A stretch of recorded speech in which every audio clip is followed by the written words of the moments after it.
it was a problem with addiction, and it was something that he couldn't overcome, almost to a point of being unsavable until a car crash erupted, so to speak, of the problem. And that's what happened. And, the best, if you don't want help, which he never wanted help, we would try and drag him to get help. Ultimately, this is the kind of thing that could save him. He needs to go learn his lessons, and he needs to recover. And he needs to be away from certain people that clearly had no care or respect for him and knew of his position, knew of his problems, yet still helped him, yet still went out with him, yet still did all these things. And it was very frustrating for a long time. I mean, I haven't spoken to Scott for, I don't know, maybe 6 months, even a year now.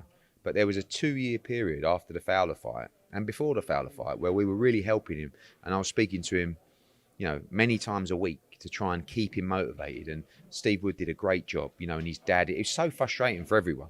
He'd be back in the gym with Mick Jennings, then he'd be back out. Then you get a phone call saying he was out in Preston and this had happened. And then he was in London with someone. And then, everyone in the office tried to help, but unfortunately he was unsavable. And I hope now, he can get in there and recover and come out the other side. Just want a quick comment on that. It's often felt that promoters and such don't help out fighters behind the scenes, but it seems like from your word and taking your word there, you have made those efforts to do that. Do we not get to see that side of things too often? The promoters helping out the fighters. It's just part of life. You want to help people.